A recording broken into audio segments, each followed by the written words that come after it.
The story of Murder Kroger is not just a tale of crime. It is a piece of Atlanta's haunted past that lives on in the memories of those who shopped there and felt its eerie atmosphere.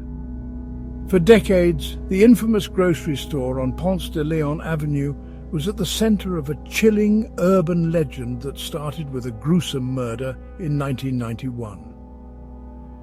The details of the crime were horrific. A young woman's body was found in the parking lot, brutally murdered in what seemed to be a random and violent attack.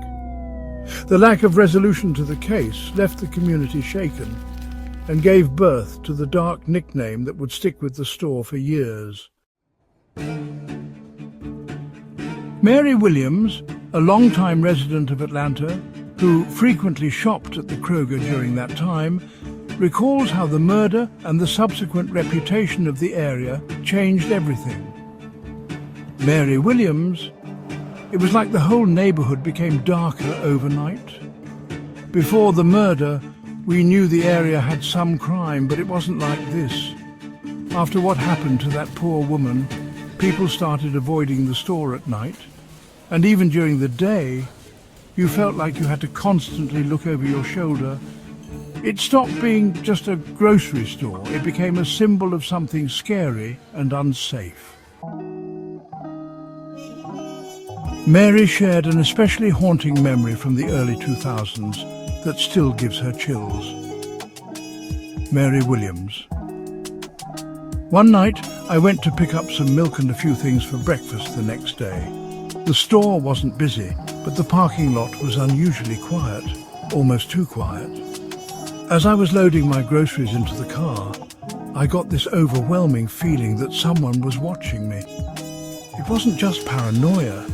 It felt physical, like there was someone right behind me.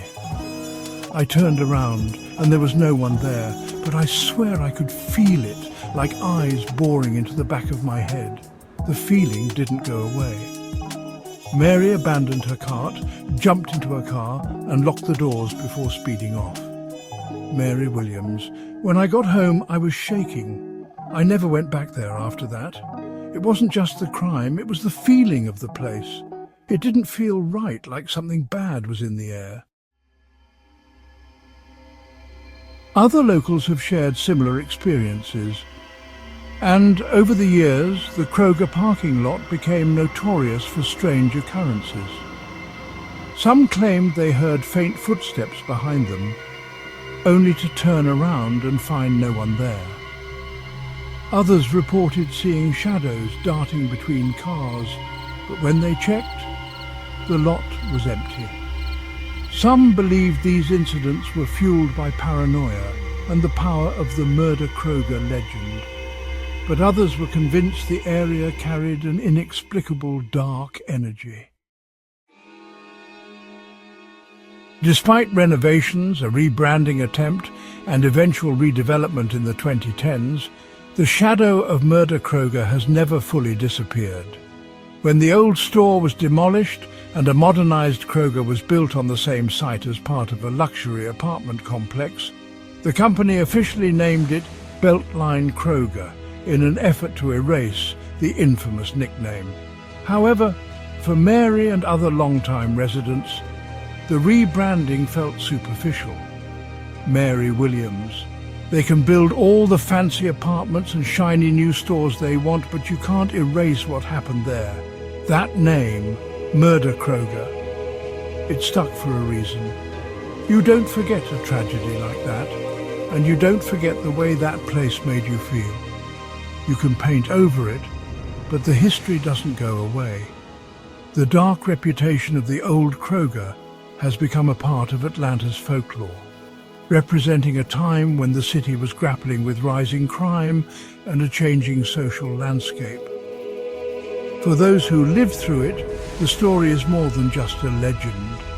It's a reminder of the unease and vulnerability that permeated the area. Even today, as new residents and businesses populate the redeveloped site, the chilling legacy of Murder Kroger lingers in the collective memory of Atlanta. It serves as a symbol of how ordinary places can become imbued with extraordinary and tragic histories, forever changing how they are perceived.